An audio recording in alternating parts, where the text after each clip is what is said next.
our sixth lecture that comprises past continuous tense. Viewers, सबसे पहले हम इसके स्ट्रक्चर के ऊपर डिस्कस करते हैं. तो पास्ट कंटिन्यूअस टेंस का स्ट्रक्चर जो है उसका अफर्मेटिव सेंटेंस जो मुस्बत फिक्रा है उसके लिए सब्जेक्ट में जो थर्ड पर्सन सिंगुलर नाउन या प्रोनाउन और फर्स्ट पर्सन सिंगुलर नाउन या pronoun I, he, she, it, one, a boy was reading. तो यहां पे देखें व्यूअर्स, सब्जेक्ट में I, he, she, it, one, a boy, ये सारे के सारे सिंगुलर हैं. तो सिंगुलर सब्जेक्ट जब हो तो उसमें हम हेल्पिंग वर्ब वॉज जो बी की पास्ट फॉर्म है, बी बेस वर्ड की जो प्रेजेंट फॉर्म है वो है इज, एम या आर, जिनका इस्तेमाल हमने प्रेजेंट कंटिन्यूअस टेंस में किया था, जो प्रेजेंट टेंस का सेकंड एस्पेक्ट है. तो जो पास्ट टेंस का सेकंड एस्पेक्ट पास्ट कंटिन्यूअस है उसमें सिंगुलर सब्जेक्ट के बाद हम वॉज हेल्पिंग वर्ब लगाएंगे और वर्ब की फर्स्ट फॉर्म के साथ आईएनजी का इजाफा करेंगे, जिसे वर्ब की प्रेजेंट पार्टिसिपल फॉर्म कहते हैं.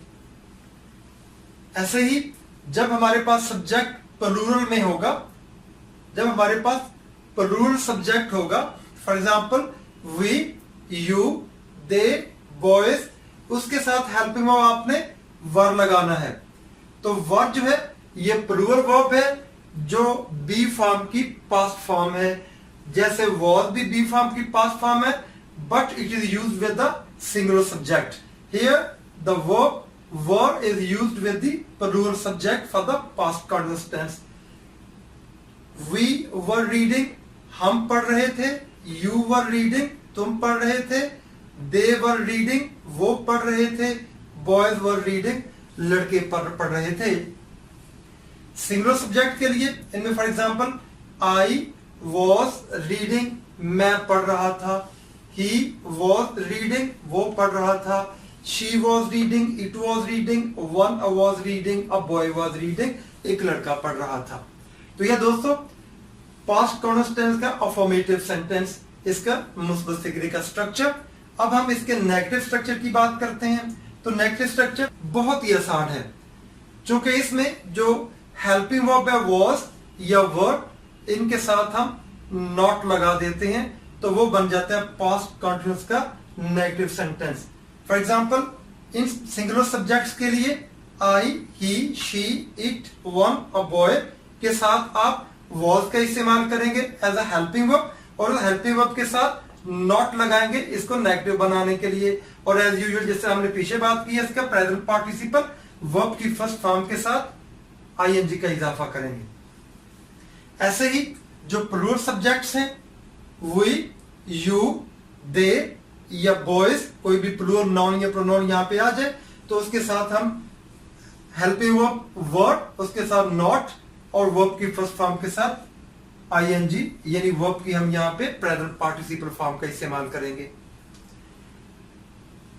और इसके इंट्रोगेटिव सेंटेंसेस के लिए इसका स्ट्रक्चर बनेगा जो हेल्पिंग वर्ब्स हैं वो सब्जेक्ट के शुरू में आ जाएंगे. इसी हेल्पिंग वर्ब को उठा के हम सब्जेक्ट के शुरू में ले आएंगे, वॉज को उठा के शुरू में ले आएंगे तो बाकी सेंटेंस सेम रहेगा. Was I, he, she, it, one, a boy reading, same like that. ऐसे ही मैंने इसको इंट्रोगेटिव सेंटेंस बनाया. वॉज हेल्पिंग वर्ब को मैंने सब्जेक्ट से पहले यहां पे लगा दिया है और सब्जेक्ट के बाद वर्ब की फर्स्ट फॉर्म के साथ आईएनजी लगा देंगे. इसके एंड पे मार्क ऑफ इंट्रोगेशन का इस्तेमाल करेंगे. जो अफर्मेटिव सेंटेंसेस होते हैं आपको पता है उनके एंड पे हम सिंपली फुल स्टॉप, नेगेटिव और अफर्मेटिव सेंटेंसेस के लिए सेंटेंस के एंड पे सिंपली फुल स्टॉप लगाते हैं. जो इंट्रोगेटिव सेंटेंस है वो मार्क ऑफ इंट्रोगेशन के ऊपर खत्म होता है, यानी उसमें हम जो उसका टर्मिनेशन मार्क लगाते हैं वो मार्क ऑफ इंट्रोगेशन होगा. इसलिए दोस्तों नेगेटिव इंट्रोगेटिव सेंटेंसेस के लिए वैसे चूंकि ये इंट्रोगेटिव है तो ये हेल्पिंग वर्ब वॉज या वर है, ये सेंटेंस के शुरू में आएगा और सब्जेक्ट के बाद हम नॉट लगा देंगे. हमने जो पहले नेगेटिव सेंटेंस बनाया हुआ है उसमें सिर्फ वॉज को हम शुरू में लेके आएंगे, यहां पे नॉट अपनी जगह पे मौजूद रहेगा. तो वो इंट्रोगेटिव नेगेटिव सेंटेंस बन जाएगा। For example, was I, he, she, it, one not reading. Was I not reading, क्या मैं नहीं पढ़ रहा था? वॉज ही नॉट रीडिंग, क्या वो नहीं पढ़ रहा था? वॉज शी नॉट रीडिंग, क्या वो नहीं पढ़ रही थी? Was it not reading, was one not reading. और इसी नेगेटिव इंट्रोगेटिव को हम वॉज और नॉट को इकट्ठा भी कॉन्ट्रैक्टेड फॉर्म में लिख सकते हैं, जैसा कि मैंने यहां पे लिखा है वॉजंट। तो वॉजंट को हम शुरू में भी लिख सकते हैं नेगेटिव इंट्रोगेटिव सेंटेंस बनाने के लिए। वॉजंट आई रीडिंग, क्या मैं नहीं पढ़ रहा था? वॉजंट ही रीडिंग, क्या वो नहीं पढ़ रहा था? Wasn't she reading, wasn't it reading, wasn't one reading, question mark. तो ऐसे दोस्तों जो प्लूरल सब्जेक्ट्स हैं, आपको पता है जो प्लूरल सब्जेक्ट्स हैं उनके साथ वर्ब और नॉट का इस्तेमाल करते हैं उनको नेगेटिव बनाने के लिए। तो प्लूरल सब्जेक्ट्स के लिए वर्ब को हम सब्जेक्ट के शुरू में लगा देते हैं। इस वर्ब को शुरू में ले आइए, जैसे मैंने यहां पे किया है। तो वर्ब को शुरू में ले आऊं, नॉट अपनी जगह पे कायम है, तो ये बन जाएगा negative interrogative for the plural subjects. Verb we not reading, क्या हम नहीं पढ़ रहे थे? वर्ब यू नॉट रीडिंग, क्या तुम नहीं पढ़ रहे थे? वर्ब दे नॉट रीडिंग, क्या वो नहीं पढ़ रहे थे?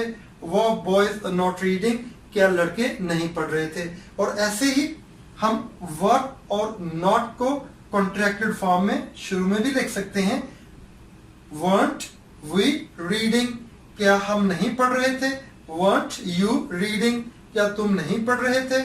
weren't they reading, weren't boys reading, क्या लड़के नहीं पढ़ रहे थे? तो ये दोस्तों नेगेटिव इंट्रोगेटिव सेंटेंस का स्ट्रक्चर। अब जो WH फैमिली के क्वेश्चन वर्ड्स हैं, फॉर एग्जांपल why के साथ मैंने एक सेंटेंस बना दिया, who के साथ एक सेंटेंस बना दिया। मेरे पिछले लेक्चर्स में आपने देखा होगा कि मैंने जो WH फैमिली के क्वेश्चन वर्ड्स हैं उनको मैंने इन डिटेल डिस्कस किया है, और यहाँ पे एक मिसाल के तौर पे मैंने why और who का इस्तेमाल किया है। और आप जानते हैं कि why, where, when इनके साथ पहले से ही जो इंट्रोगेटिव सेंटेंस है उससे शुरू में आपने इनको लगा देना है, तो वो बन जाएगा why, where, when इनके साथ interrogative sentence. For example, why weren't we reading, क्या हम नहीं पढ़ रहे थे? अगर ये सिंपल सेंटेंस है, नेगेटिव नहीं है, सिंपल इंट्रोगेटिव है, तो फिर आप नॉट नहीं लगाएंगे। ये वर्ब के साथ एंटी अपोस्ट्रोफी के साथ टी ये नहीं लगाएंगे। फॉर एग्जाम्पल, हम क्यों पढ़ रहे थे? अगर ऐसे why were we reading, तो ये simple negative sentence, sorry simple interrogative sentence बन जाएगा। और अगर ये नेगेटिव इंट्रोगेटिव है तो ये मैंने यहाँ पे सेंटेंस बनाया हुआ है, फिर आप weren't लिखेंगे। why weren't we reading, हम क्यों नहीं पढ़ रहे थे? why weren't we reading, हम क्यों नहीं पढ़ रहे थे? why weren't you reading, तुम क्यों नहीं पढ़ रहे थे? ऐसे ही where के साथ भी हम सेंटेंस बनाएंगे। where weren't we reading, हम कहाँ नहीं पढ़ रहे थे? when weren't we reading, हम कब नहीं पढ़ रहे थे? तो ये why, where, when के साथ जो ये इंट्रोगेटिव सेंटेंसेस हैं। ऐसे ही who के बारे में मैंने आपको बताया है कि ये एज ए सब्जेक्ट एक्ट करता है सेंटेंस में। इसके लिए हेल्पिंग वर्ब के बाद मजीद किसी सब्जेक्ट लगाने की जरूरत नहीं है। जैसे यहाँ पे हमने सब्जेक्ट वी लगा सकते हैं, यू लगा सकते हैं, दे लगा सकते हैं, या कोई प्लूरल नाउन लगा सकते हैं। यहाँ पे हु के लिए वर्ड के बाद यहाँ पे सब्जेक्ट की जरूरत नहीं होती। जैसे मैं पहले आपको बता चुका हूं कि हु बजाते खुद एज अ सब्जेक्ट एक्ट करता है, इसको हम एज अ सब्जेक्ट इस्तेमाल करते हैं। For example, who want reading, कौन नहीं पढ़ रहे थे। अगर who co as a singular treat करना है तो फिर हु वॉजंट रीडिंग, फिर हम लगाएंगे वॉजंट। हु वॉजंट रीडिंग, कौन नहीं पढ़ रहा था। तो ये दोस्तों पास्ट कंटिन्यूअस का कंप्लीट स्ट्रक्चर। इसके अफर्मेटिव सेंटेंसेस, इसके नेगेटिव सेंटेंसेस, इसके इंट्रोगेटिव सेंटेंसेस और इसके नेगेटिव इंट्रोगेटिव सेंटेंसेस कैसे बनते हैं, ये इसका कंप्लीट स्ट्रक्चर मैंने आपके सामने पेश किया है। अब हम बात करेंगे इसके इस्तेमाल की। कि पास्ट कंटीन्यूअस टेंस कहां कहां पे इस्तेमाल होता है। फॉर एग्जाम्पल फर्स्ट कैटेगरी पे for a continuing unfinished action in the past, माजी में एक नामुकम्मल ना खत्म होने वाला जारी एक्शन जो है, जो माजी में हम एक काम कर रहे थे मगर वो अनएंडिंग है, वो खत्म नहीं हुआ। For example when I arrived at 8:30 students were waiting outside the college. When I arrived at 8:30, जब मैं 8:30 पर पहुंचा, तो यहां पे कॉमा लगाएंगे। ये एक क्लॉज होगी हमारी। ये मैं एक अपने इलेहदा लेक्चर में क्लॉजेस क्या होती हैं, फ्रेजेस क्या होती हैं, इनके ऊपर इन डिटेल डिस्कस करूंगा। तो ये व्हेन क्लॉज है, यहाँ पे कॉमा, यानी फिक्रे का एक हिस्सा खत्म हो गया है। व्हेन आई अराइव्ड एट 8:30, जब मैं 8:30 बजे पहुंचा, students were waiting outside the college, तो तालिब इल्म कॉलेज के बाहर इंतजार कर रहे थे। तो देखिए स्टूडेंट्स, व्हेन के साथ आपने पास्ट इंडेफिनिट यानी पास्ट सिंपल टेंस का इस्तेमाल किया है, यानी वर्ब की सेकंड फॉर्म यानी पास्ट फॉर्म इस्तेमाल की है। और दूसरे हिस्से में हमने पास्ट कंटीन्यूअस टेंस का इस्तेमाल किया है, यानी वॉज या वर्ब के बाद वर्ब की फर्स्ट फॉर्म के साथ आईएनजी यानी प्रेजेंट पार्टिसिपल का इस्तेमाल किया है। अब दोस्तों नेक्स्ट है, इसी को मजीद मैंने आगे जो है वो इन डिटेल डिस्कस किया है, आगे फर्दर इसकी एग्जांपल दी है। ऊपर वाली बात ही को मैं यहां पे दोहराता हूं। व्हेन इसका इस्तेमाल होगा पास्ट सिंपल में, जैसे मैंने यहां पे बात की। व्हेन क्लॉज का पास्ट सिंपल में आपने इस्तेमाल करना है, और द रिमेनिंग क्लॉज उसको हमने पास्ट कंटीन्यूअस टेंस में इस्तेमाल करना है। For a continued unfinished action, ये नेक्स्ट इसकी कैटेगरी है। For a continued unfinished action interrupted by a sudden past action, एक जारी ना खत्म होने वाला काम जिसको अचानक पास्ट एक्शन उसमें इंटरप्शन पैदा करता है, उसमें मुदाखलत करता है। यानी एक पास्ट में जारी एक्शन है और उसमें इंटरप्शन, उसमें मुदाखलत सिंपल पास्ट टेंस का सेंटेंस करता है या सिंपल पास्ट टेंस का की क्लॉज करती है। For example while we were playing in the ground, जब हम ग्राउंड में खेल रहे थे या हमारे ग्राउंड में खेलने के दौरान।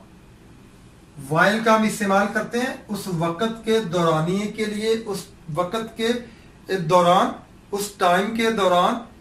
व्हाइल वी वर प्लेइंग, जबकि या जब हम खेल रहे थे, इन द ग्राउंड खेल के मैदान में। It suddenly started to rain, अचानक बारिश होना शुरू हो गई। तो ये हमारे अनफिनिश्ड कंटिन्यूइंग एक्शन के दौरान सिंपल पास्ट टेंस ने सडनली इंटरप्ट किया है, सडनली उसमें मुदाखलत की है। आखिर में रीकैप के तौर पर मैं इसको दोबारा दोहरा देता हूं। पास्ट कंटीन्यूअस का टेंस जो है ये माजी में किसी जारी काम को जो अनफिनिश्ड है, जो अनएंडेड है, जो अभी खत्म नहीं हुआ होता, उसके लिए इस्तेमाल करते हैं। फॉर एग्जाम्पल वो स्कूल जा रहा था, मेरे दोस्त हॉकी खेल रहे थे, मेरा भाई टेलीविजन देख रहा था। तो वो जो काम कर रहा था वो अनएंडिंग है, वो जारी है, और किसी अनएंडिंग अनफिनिश्ड जारी काम के लिए हम पास्ट कंटीन्यूअस टेंस का इस्तेमाल करते हैं। तो दोस्तों मैं उम्मीद करता हूं कि आपको पास्ट कंटीन्यूअस टेंस की इन डिटेल समझ आ गई होगी। इतना मुश्किल नहीं है, बहुत आसान है। सिंपली इसमें हेल्पिंग वर्ब वाज या वर का इस्तेमाल होता है और उसमें वर्ब की फर्स्ट फॉर्म के साथ आईएनजी। शुरू में सब्जेक्ट सिंगुलर है तो वाज लगेगा और बाद में वर्ब की फर्स्ट फॉर्म के साथ आईएनजी। अगर सब्जेक्ट प्लूरल है तो बाद में वर का इस्तेमाल करेंगे और वर्ब की फर्स्ट फॉर्म के साथ आईएनजी, जैसे मैंने यहाँ पे इन डिटेल इसकी वजाहत कर दी है। और हेल्पिंग वर्ब हमेशा ही इंट्रोगेटिव सेंटेंस के लिए शुरू में आ जाया करता है, और नेगेटिव बनाने के लिए सब्जेक्ट के बाद हेल्पिंग वर्ब और उसके बाद नॉट लगाते हैं। ये मैं आपको ओवरऑल तमाम टेंसेस के लिए बता रहा हूँ। और जहां तक इस टेंस का ताल्लुक है तो उसमें हेल्पिंग वर्ब वाज या वर का इस्तेमाल होता है। तो वाज या वर के साथ नॉट लगा देंगे तो वो नेगेटिव बन जाएगा। वाज या वर को सब्जेक्ट के शुरू में लगा देंगे तो वो इंट्रोगेटिव बन जाएगा। इसी तरह नेगेटिव और इंट्रोगेटिव दोनों मैंने आपको इधर समझा दिए और यहाँ पे इसका इस्तेमाल बता दिया कि ये कहाँ पे कैसे कैसे इस्तेमाल होता है। मैं उम्मीद करता हूँ कि आपको अच्छी तरह समझ आ गई होगी और ये इतना मुश्किल भी नहीं है, बहुत आसान सा ये टेंस है। Friends, I would like you like my channel and subscribe it as well, because if you subscribe it you will see my next video on your front page on your YouTube. Until then, all the best, take care, bye bye. Friends, मैं उम्मीद करती हूँ कि आप हमारे channel को share भी करेंगे, लाइक भी करेंगे और सब्सक्राइब तो ज़रूर करेंगे। इससे हमारे वीडियो लेक्चर्स आप तक पहुँचते रहेंगे। Thank you.